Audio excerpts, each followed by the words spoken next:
female hostility. So I always get the question, but sometimes they'll say the women in the workplace are worse than the men. And I don't know that that's necessarily true or not, but I will say that when women don't support other women, it hurts us more. We expect solidarity, amongst our female colleagues.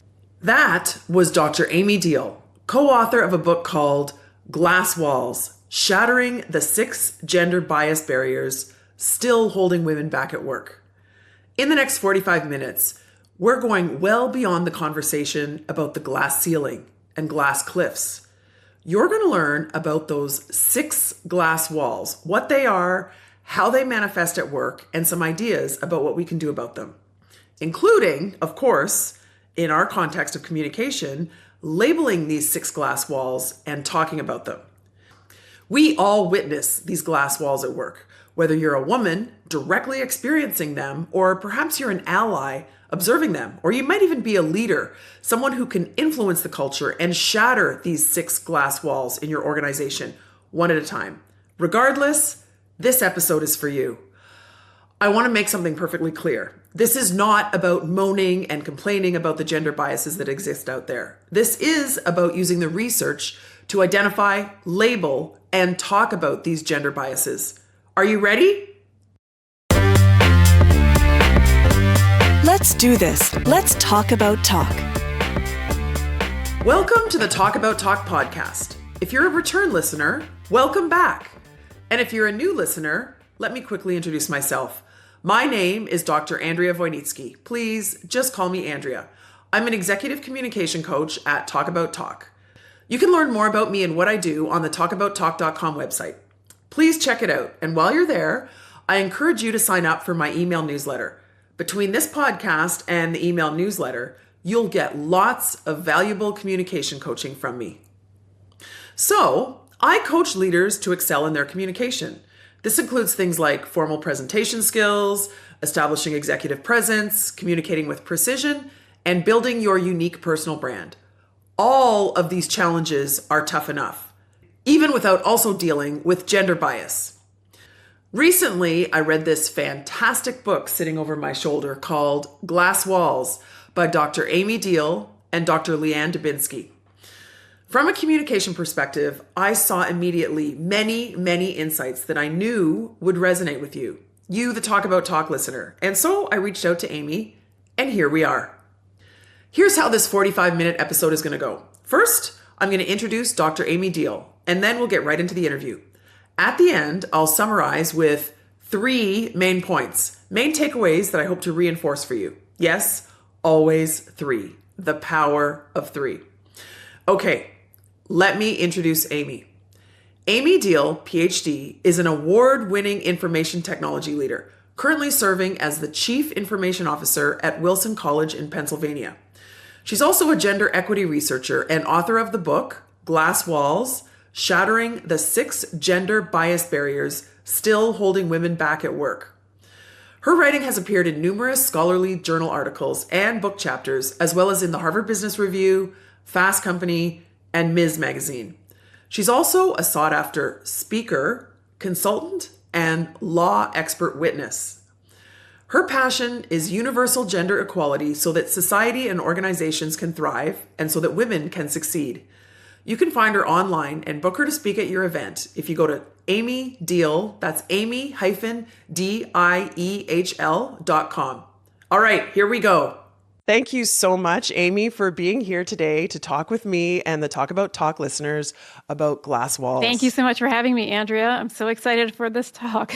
We've all heard about the glass ceiling and even the glass cliff. But I'm wondering if you can share for us your definition of what glass walls are and then take us through your 6 glass walls that are in your book. Yeah, so my co-author, Dr. Leanne Dubinsky, and I were conceiving of this book. And actually, it was after we had it fully written where we came up with the title, because we had to get it fully together before we could really see what it was we were dealing with and come up with a good metaphor. And we came up with the glass walls metaphor because what we realized is that when we put our work together and we had discovered the 6 primary barriers that make up gender bias, it was more than a glass ceiling. Yes, the glass ceiling is there, like as you're climbing up to the top, but it was more than a glass ceiling. It was like these walls that any way that a woman turned, she was running into them, and they were invisible. They're glass. Like, you don't see it, and you often don't realize it until you bump into it. So the point of the book was to make the walls visible, make the barriers visible. So many of these things are just baked into our organizational cultures. And so we wanted to make them visible so that we can see them, and we can discuss them, and we can hopefully eliminate them, so that we can make the world and the workplace equitable for people no matter what gender they are.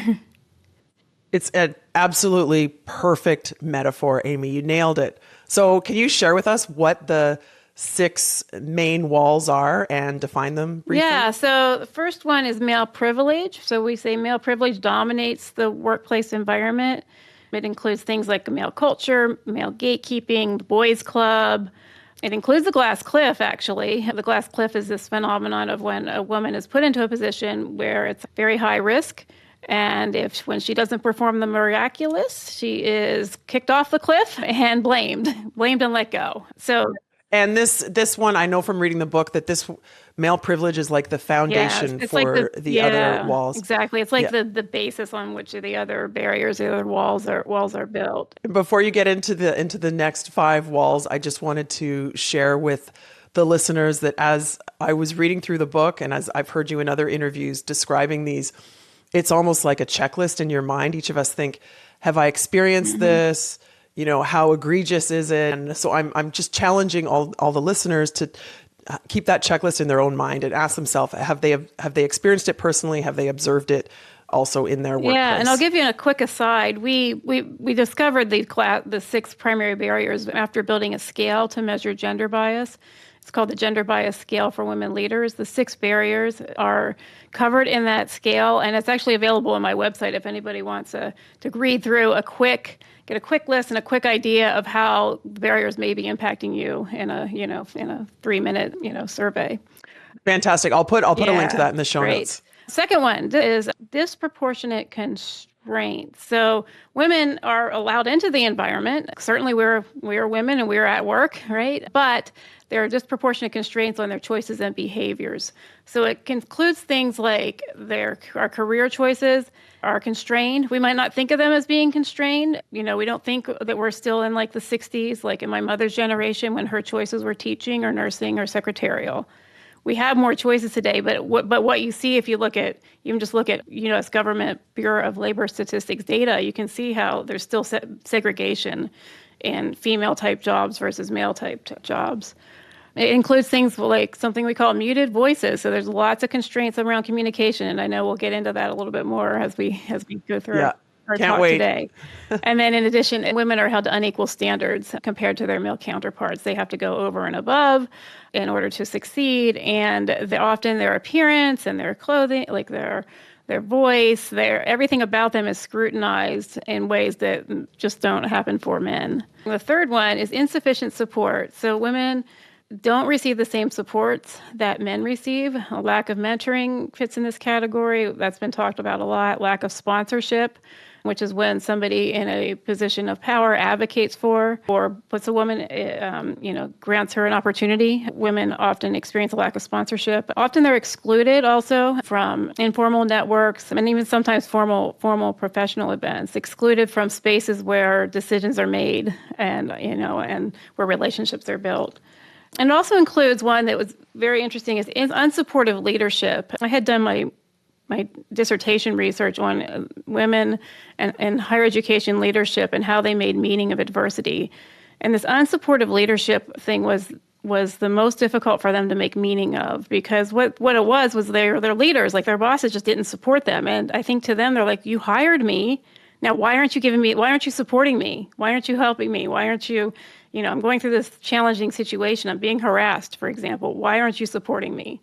And so it's very confusing. Yeah, so they just couldn't make sense of it. So that's insufficient support. The next one is devaluation. So women's contributions are devalued. Salary inequality is one clear way where women are paid less than men for the same work. They're often diminished, or they experience put downs. Sometimes they're called by pet names. Women with titles, like I have a title, Dr. Amy Diehl. Women with titles may be called by their first name, while their male in a setting where their male counterparts are called Doctor so-and-so or Professor so-and-so. And also there's something in this category called office housework, and that's where women are assigned administrative tasks and maybe not even just assigned them, but they're like expected to take them on. The things that are important to keep the office and the work running and everything running smoothly, like getting coffee, getting lunch, cleaning the office refrigerator or microwave, or even just helping a colleague with a project, but not getting credit, for that help. Amy, I read a paper recently by Linda Babcock at Carnegie Mellon. She's an economist there, and she talks about non-promotable tasks. And when I read about these housekeeping duties at work, I was like, aha, they are like, whether it resonates with you to think of them as office housekeeping or as non-promotable tasks, you got to know that you got to stay away from those at work. Right? Yeah, and it's not necessarily staying away from them. It's more that like these tasks are necessary to keep the office running. It's just that they need to be shared equally amongst everybody, no matter whether you're a man or a woman. Or another way to handle it is, pro tip, is hire an administrative assistant to hire somebody whose specific job function is to take care of these tasks. Or if you're the leader in particular, make sure that you are doling out these responsibilities equitably. Yes, exactly. Yeah. Great. Next, fifth class wall is hostility. So this includes like things like discrimination. This is the more overt category, by the way. It includes discrimination, workplace harassment, and it includes female hostility. So I always get the question, but sometimes they'll say the women in the workplace are worse than the men. And I don't know that that's necessarily true or not, but I will say that when a women don't support other women, it hurts us more. We expect solidarity, amongst our female colleagues, because we expect solidarity because we're all women and we're all at the same level in the unfair gender hierarchy that exists in society. So we expect solidarity, and when we don't get it, it can be surprising and more shocking and more hurtful. Like we may then, like if a woman is blocking an opportunity or a woman is harassing another woman, it can feel more shocking and feel more hurtful if we experience the same treatment from a man. Yeah. So we can get into that. I think I'd love to hear your take on the queen bee and the mean girls and the differences between the dynamics when there's mixed genders in the room versus women only. Yeah. Okay, and then last but not least, acquiescence. So women may acquiesce to their supposed place in the male-dominated culture, and this one is a result of all the other barriers. When you go to work every day and you just run into barrier after barrier, after a while, it just feels like the fight isn't worth it. It's not worth it for your physical, your mental, your emotional health. And so women may acquiesce, and the things that fall into this category are things like staying silent, not speaking up for other women, not speaking up on your own behalf, and also self-limited aspirations. Some women internalize the barriers and think, I'm just not capable. Like, this is what I'm seeing and hearing. I must not be capable.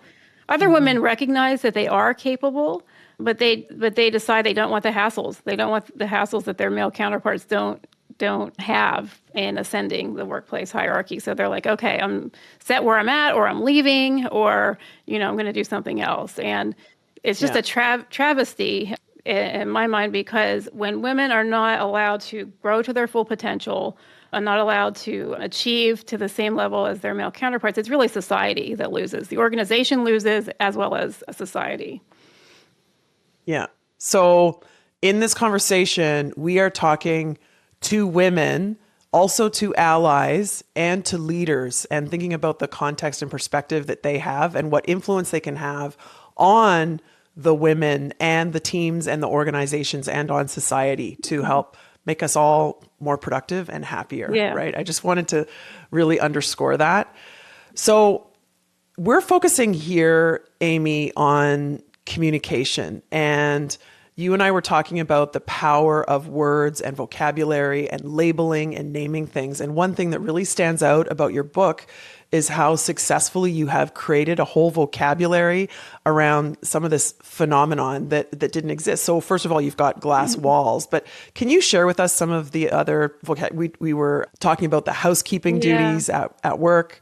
What other vocabulary can you share with us that might be relevant? Maybe if you have stories that illustrate them, that'd be great. So when Leanne and I were working on this research, we would look through our data, and then we would go out to literature, out to journals and other articles and things that had been written, and try to find, was there something in the literature that had already dealt with this issue? There were some items that really just weren't handled, like really just weren't addressed. And we coined terms for each and every one of them that we ran into where there previously wasn't a label or a name for it. I'll give you an example. One is called role incredulity. And this is when women are just assumed not to be in charge or assumed not to be in the professional position that they're in. They're assumed not to be the leader. So like a woman director who's assumed to be the secretary, a female physician who's assumed to be the nurse. Nothing wrong with any of these positions. It's just when the women are assumed because they're women that they are not in the role that they're in.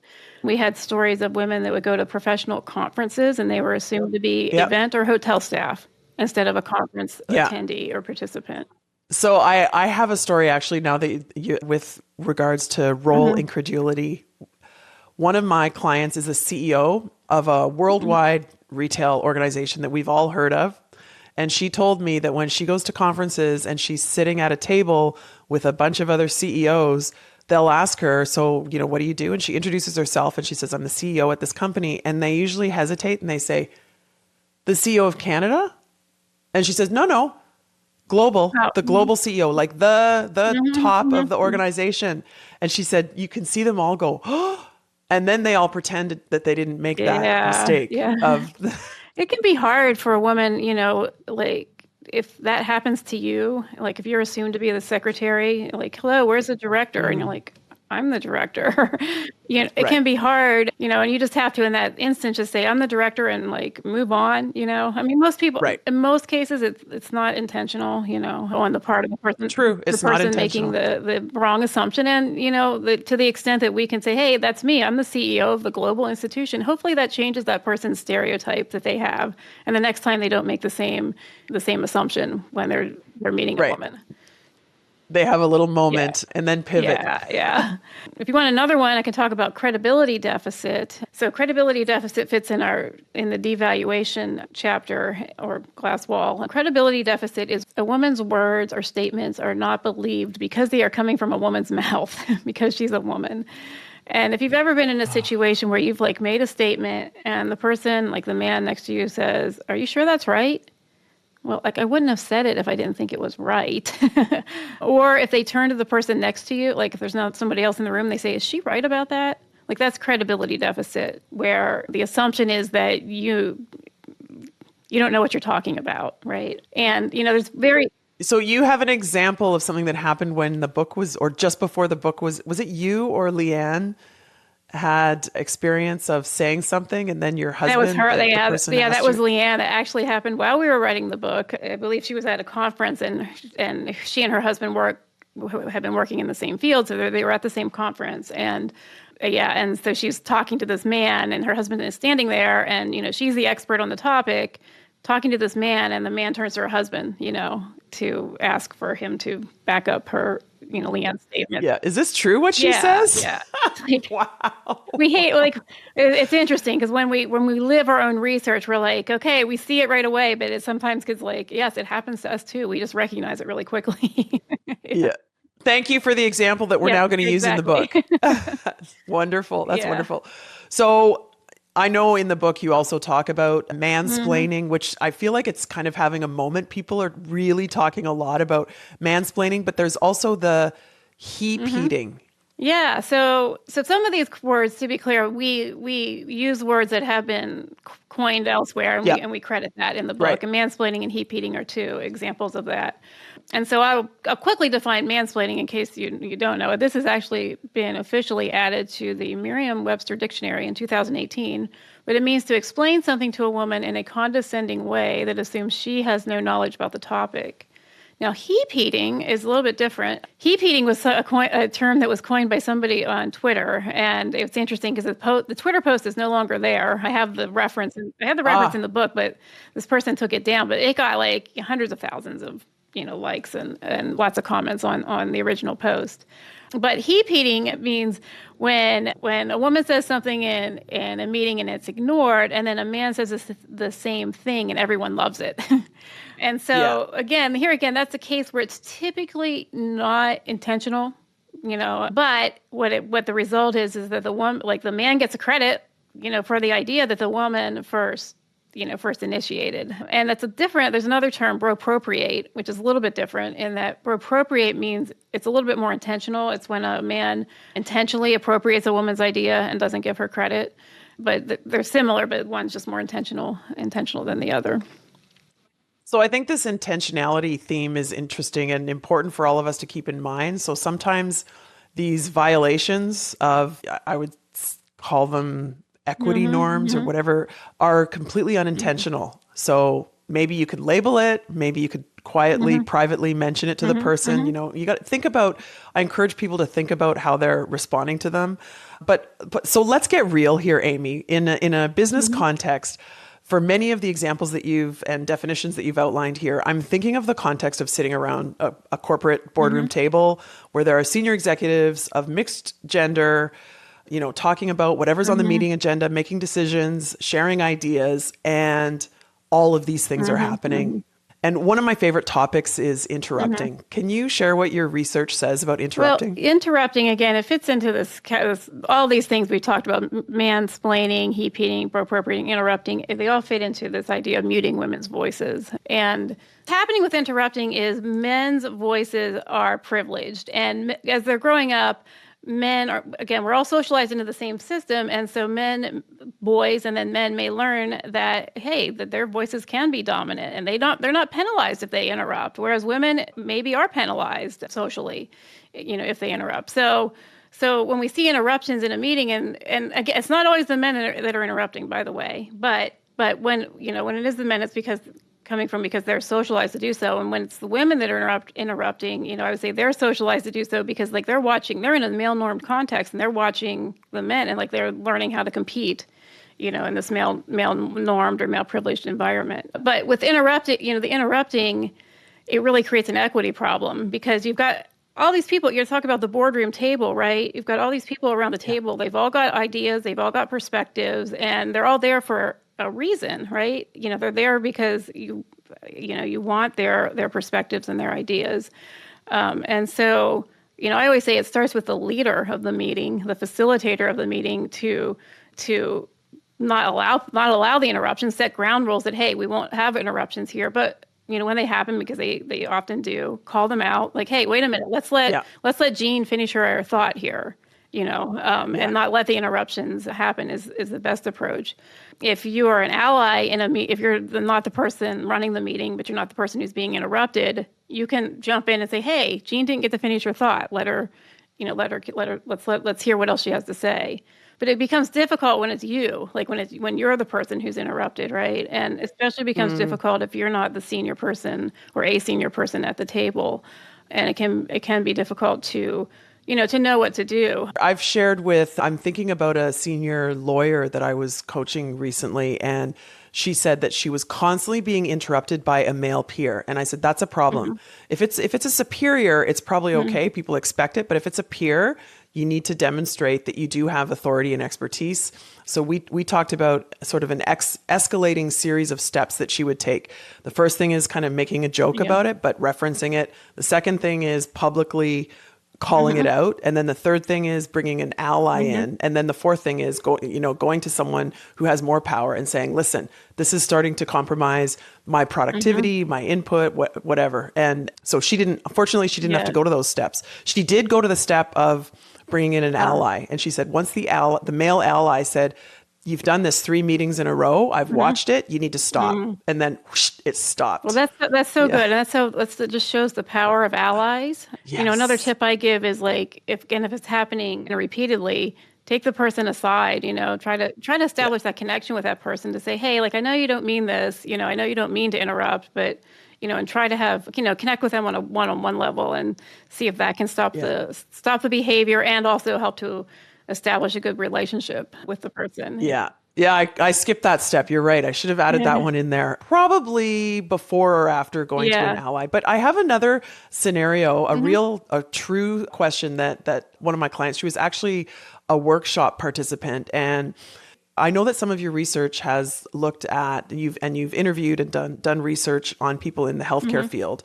So this woman is a very, very well-established obstetrician and gynecologist. She's delivering babies. She's seen it all. She's been doing it for decades.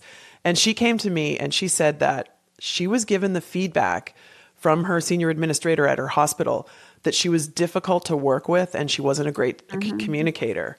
And she said to me privately, she said, I think the nurses, the female nurses, have it out for me. They would never say the same thing to a male doctor.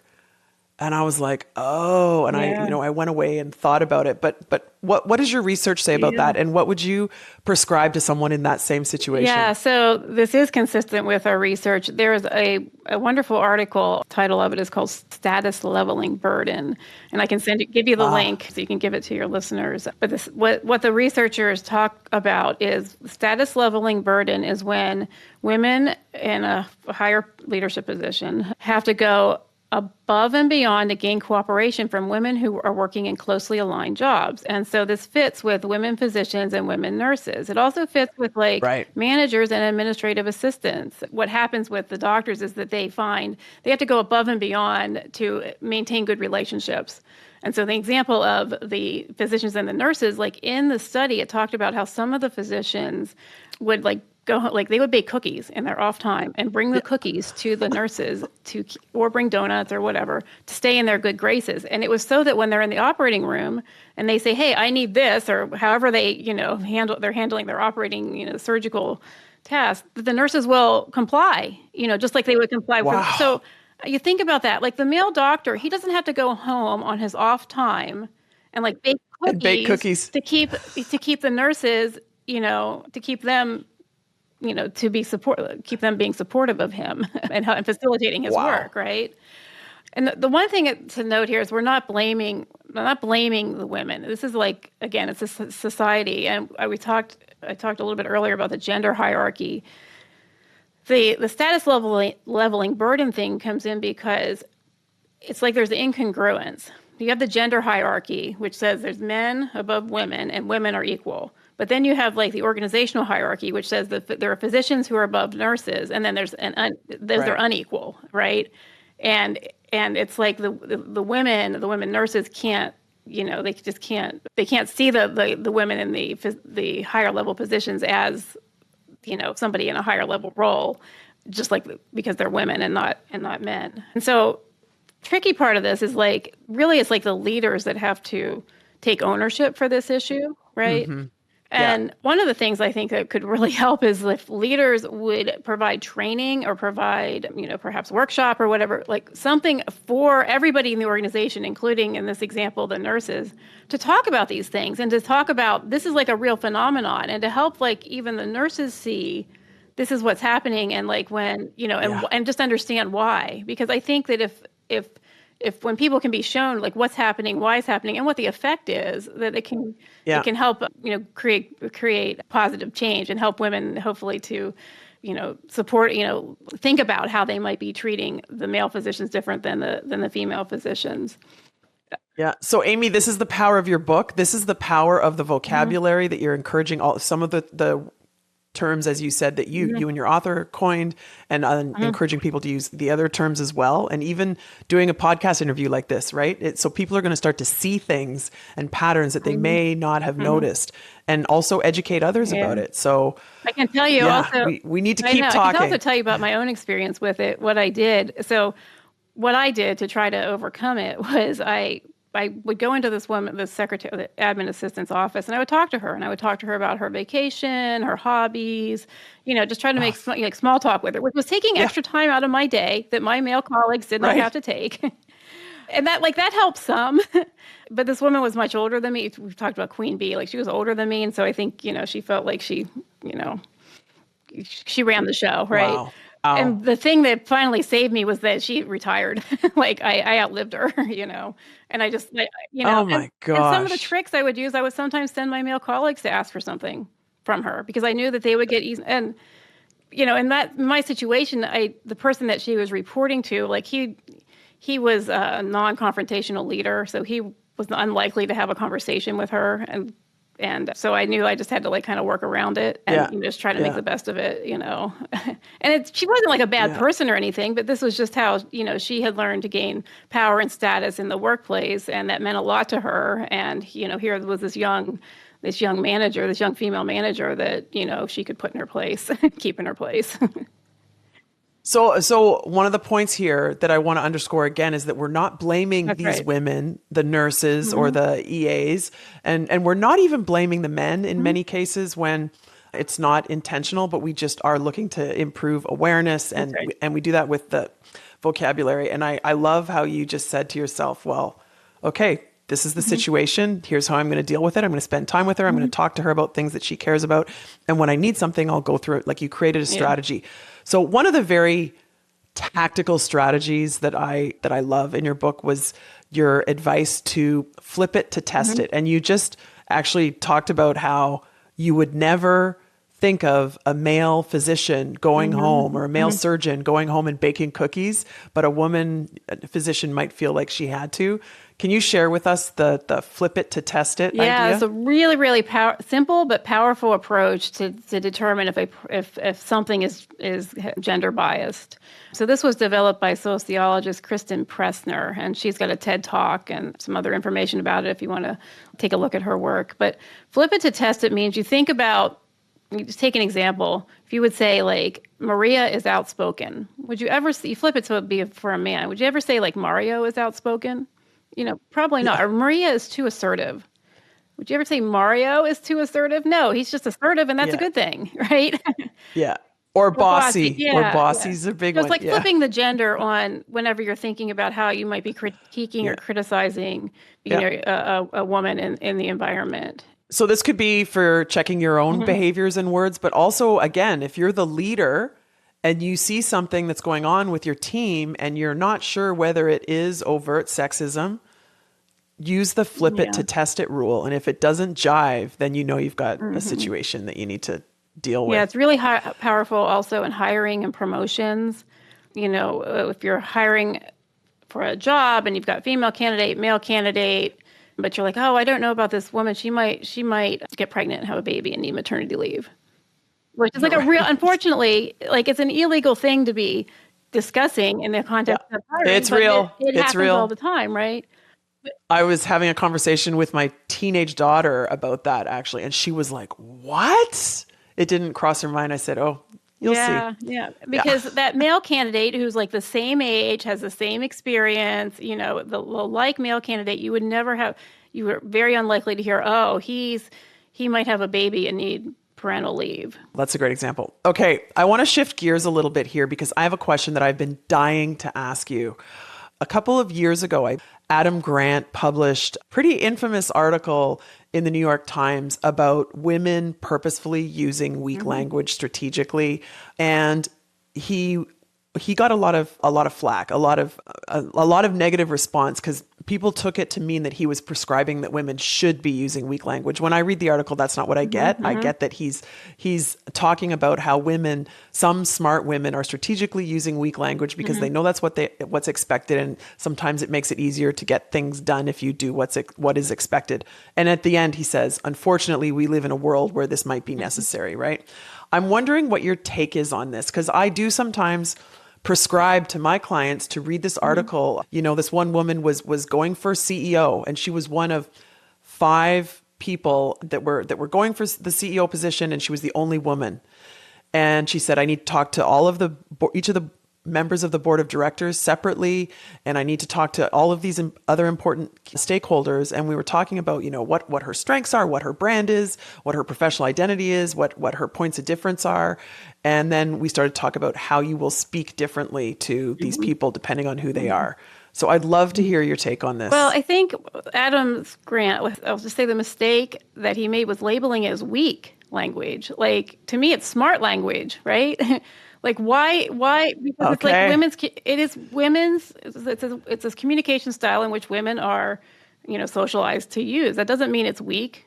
It just means it's a style that women are used. The reason that he's labeling it as weak is because it's often called that, I think, in workplaces and things. But it's not actually weak. It's actually smart, right?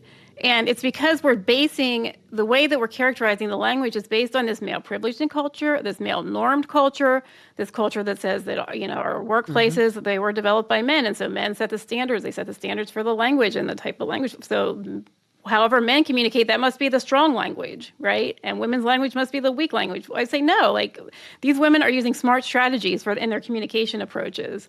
It's a really interesting article because, and, just to explain my takeaways from it also, one of the examples he talks about is like where a man can go to his boss and say, I want a raise. I need a raise. Or please give me a raise. And he gets no pushback. But if a woman, you do that, then all of a sudden she's too demanding and she faces a penalty. And so the weak language that she uses is Dr. Adam Grant talks about using disclaimers like, I don't know, or hedges like, I hope, which are used. Apologetic language, right? Apologetic language. The woman is using to reinforce the supervisor's authority and avoid the impression of arrogance. Like, my take on it, smart. Like, my take on it is maybe men should use the same approach. Like, maybe instead of telling the women to communicate like the men should be told to communicate like women, or use or take the best practices from each, right? Like, I love that, Amy. I had no idea what you were going to say. And just so the listeners know, this is not pre-scripted, but I love that answer. It's very unexpected. Yeah. I've heard similar things about imposter syndrome. Mm-hmm. There was lots of articles written about how women need to stop feeling like imposters. Mm-hmm. And then somebody said, stop telling women to stop being imposters and start changing your culture. Yeah. Right? And maybe sometimes the men need to feel like they're the imposter. You think about men, getting into these roles without the experience that's needed, right? Maybe they should have that feeling. And maybe it's okay. Love it. Yeah, maybe it's okay to be apologetic and to seek permission for something that you're asking permission for. Yeah, exactly. Okay. Before we get to the 3 rapid fire questions, Amy, I wanted to ask you to share some details about your upcoming book. I'm hoping that this is going to be another interview that I can do with you, but I know you're working on another book called Excuses, where you identify and define several identities. But if you can give us a quick preview, I'd love to hear. So excuses. There are 6 primary excuses which we identified in the research. Age, appearance, race, and culture are 3 examples. The final excuse is everything else. And so the subtitle for the book is The 6 Myths Why Women Are Never Quite Right at Work and How We Can Shatter Them. So what these excuses are is just that. They're excuses. They're so-called reasons. They're not legitimate. They're nothing to do with the woman's experience or her ability to do the job, but there are all these, like, she's too young, she's too old, she's too pretty, she's not pretty enough. And then it's like the category at the end, the everything else is like, it's like almost anything about a woman can be used as a reason to put her down or to suggest that she's not a fit for whatever role or whatever, position or promotion. But that's what we found in our research. And they're often contradictory. Like, she can't be, we'll talk about communication, right? Communication style. She can't be too candid. She can't be too introverted. She can't be too extroverted. She can't show too much emotion. She can't be too kind. She can't be too quiet. She can't be too outspoken. Like it's like this fine line that nobody can even meet, right? Because no matter what it is, there's like the woman is criticized. And so, Amy, I think there was a soliloquy in the Barbie movie that sounds a lot like this. Yeah, exactly. You know what I'm talking about? Exactly. Yeah. And the thing is, as an individual woman, like you might hear, well, Jean, like she's too quiet. And Jean might hear that and she might think, oh, there's something wrong with me.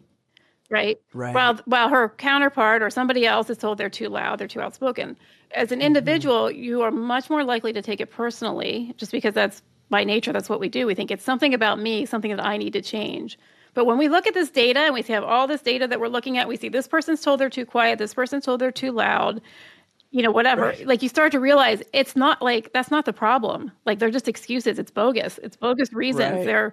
They're picking on bogus reasons why, women are seemingly don't fit, again, in the male culture, in the male normed environment. And like, we need to flip the environment so that women are just as normalized in the environment as men are. In fact, the appearance excuse, if you boil down that excuse, it's all because a woman has a body. It's a woman's body in a workplace.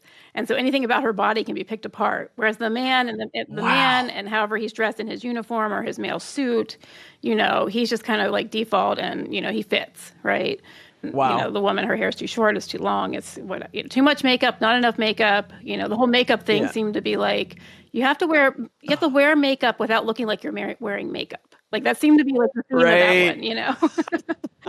The nude eye, the nude Yeah. lip, but it definitely needs to be there. Yeah. Oh my gosh. When you started naming the excuses or labeling them, I was thinking this is a lot about intersectionality, but I think it's a bias in terms of intersectionality that exists for women. We know that research exists, but it's a lot more than just intersectionality, right? Yeah. Trying to break down like all of the different and all the primary identity factors upon which women are unfairly judged or criticized. Again, naming them and exposing them so that then whenever these criticisms, these things happen in workplaces, people can say, hey, stop. Right. Like, that's not fair. Like, it has nothing to do with how this person does her job. You know, that's nothing that we should be considering to hopefully make the workplaces more equitable for us women. This is such a significant contribution of yours and Leanne's work, right? Is labeling these things and making them into something that encouraging other people to identify them and do something about them. So I just want to say thank you. Thank you for doing the research that you've done and also for sharing it with us. And now I'm going to ask you the 3 rapid fire questions. Are you ready? Yep. Are you an introvert or an extrovert? I am an introvert. And how does that affect your communication? So that means I think before I speak, I listen a lot. And, you know, actually, I think the best leaders are introverts, although extroverts tend to be coded as the ones because they are, you know, they're outspoken, there's that word, but they like to speak, they like to be the person talking, they like to be the center of attention, they like to socialize. But I found the best leaders that I've worked for have been introverts because they'll listen. I love your answer. I love your answer so much because there shouldn't be judgment about one being better than there's no hierarchy in terms of extroverts and introverts. There are strengths and weaknesses, and you're really leaning into the strengths. And so as a extreme extrovert, I'm thinking I need to focus more on listening. So, okay, question number 2. What are your communication pet peeves? I'm curious about this. It's the expectations for women to add fluff to their emails and communications, like, hey, how are you? How was your day? You know, have to put all that fluff around an email. So like, instead of just typing out the email to say, hey, I need the latest budget numbers for this, period. Or could you please send me the latest budget numbers? No, hey, how are you? Are you having a good day? It just takes more time. Like it takes more time, you know, to put that in. You know, what I find for myself, as I'm working with my close colleagues, I don't add the fluff. I don't feel like we need it because we work closely together and we, you know, like we can put that aside. But if I'm working with somebody who's not a close colleague, then I do feel like I have to add the niceties so that I am perceived as warm and not, you know, and not gruff or not, you know, or whatever. And this definitely skews as a stronger requirement for women. Yeah, absolutely. Yes. Absolutely. So that's my pet peeve is the expectations on women to add extra fluff because that's going to be one of my new pet peeves now too. It wastes everybody's time if you think about it. But does this qualify perhaps as one of those things, one of those phenomenon where maybe men should be a little bit more friendly? Yeah, absolutely. Absolutely. I think there's a happy medium. There is. And it's kind of like what I talked about. Like, you know, with my close colleagues, we don't feel the need to add, you know, all the fluff to our emails going back and forth. But maybe like, you know, where the relationship's not as close, like the men should feel like it helps to grease the wheels in terms of the relationship for the men to add the fluff, just like it does for the women. Right. So yes, it's absolutely correct that you know that men should pick up on these strategies and not just dismiss them as unnecessary or unuseful. Okay, last rapid fire question. Is there a podcast or a book that you find yourself recommending a lot lately? Well, there's a new book that I'm going to be recommending that I actually just read. It's available for pre-order, and I actually wrote an endorsement for it. It's called Powerfully Likeable. It's called A Woman's Guide to Effective Communication. It's by Kate Mason. And the thing I liked about this book is that it is a self-help type of a book, but it's not what I would categorize as a fix the women kind of book. Like I avoid fix the women kind of books, and that's not the book. That Glass Walls is not a fix the women kind of book. So what Kate has done is she gives lots of tips and lots of lots of ways to approach different situations. And I'll just give you an example. Because this one you could like easily go into a fix the women approach, but she talks about clothing. Like, and it would be easy to tell a woman, well, wear a navy suit, wear heels, wear what, do whatever. She does not do any of that. She basically, if I sum up her advice for that section, it's wear what makes you feel comfortable. But I just really appreciate that her book gives effective communication strategies for effective communication as a woman and how to enable and augment your presence as a woman without changing what's authentic about you. And so that's why I like this book. So it's available for pre-order, and I recommend your listeners maybe want to take a look at that. I, for one, will absolutely read it. Thank you, and I'll share the link as well. Amy, is there anything else you want to share with the listeners? Again, the women and the allies and the leaders out there who are thinking about the glass walls and gender equity, and especially in terms of our communication? Yeah, there are two things. One is that it's a very fixable solution. It's a very fixable problem. Gender bias seems like it's this big nebulous thing, but it can, as we do in glass walls, we break it down into its components. We name the different barriers, and then we give lots of solutions for how to eliminate them. So it is something that's very solvable. It doesn't mean it's going to be easy to solve, because it takes all of us working together to solve it. The last thing I'll say is to women, if you are a woman and you're experiencing bias, any kind of bias, try as much as you can to not take it personally. And sometimes it can be hard, especially the identity-based bias, where it's like, well, you're too young or you're too old. It can feel personal, but it really isn't. It's a larger systemic problem. And if you can depersonalize it, can help you to take the emotion out of it, and then help you come up with strategies for how to address it. And just know it's not about you. Thank you so much, Amy, for sharing, as I said, your book and now your insights with me and the Talk About Talk listeners. I learned even more from our conversation than I did from reading the book. And I just want to say thank you. And thank you for the work that you do. Oh, you're so welcome. Thank you so much for having me. Most of the folks whom I interview for this podcast are doing good in the world, making the world a better place. But Amy seems to stand out in this regard. Thank you again, Amy, for dedicating your research to this important topic of gender bias in the workplace, and also for encouraging us all to talk about it. Now, as promised, I'm going to share 3 insights that I want to reinforce for you based on my conversation with Amy. Okay, the first is vocabulary. I hope that you will commit to memory some of the vocabulary that we referenced here. Some of these terms Amy and her co-author, Dr. Leanne Dubinsky, introduced, and other terms were introduced previously by others.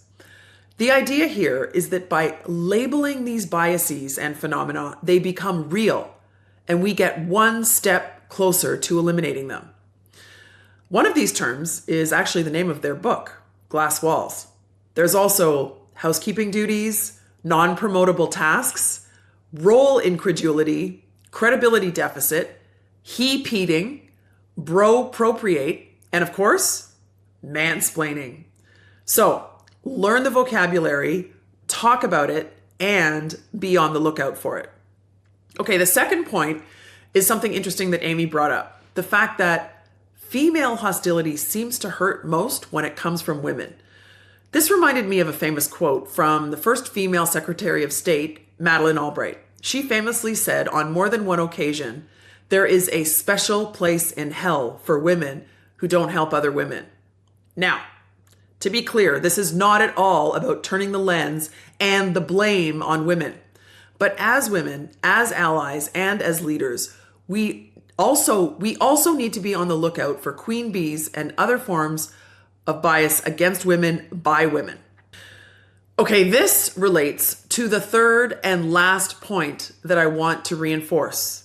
It's intentionality. Amy brought up this point a few times, and I think it is critical. Based on our society, based on how we were raised, and based on our respective corporate cultures, we're often not even aware of our biases, and we're certainly not intending to penalize women or to discriminate, at least not most of the time. Like how often he-peating is not intentional, but then bro-propriating is. The point here is to be conscious of the fact that most of the time, these transgressions are not intentional. That said, perhaps a private conversation with someone might be in order, or maybe even a public one, depending on the context. So, there you go. The 3 things. Number 1, learning and using the vocabulary. 2, the impact of female hostility towards women by women and focusing on intentionality. Thanks again to Amy for this fantastic conversation. As I said at the very beginning, this is not about moaning and complaining about the real biases that exist out there. It's more about using the research to identify, label, and talk about these biases. I'm certainly feeling more equipped to do so, and I hope you are too. If you enjoyed this episode, please leave us a review on whatever platform you're on. This helps make Talk About Talk more discoverable for other listeners, and I really, really appreciate it. I also appreciate you listening. Thank you.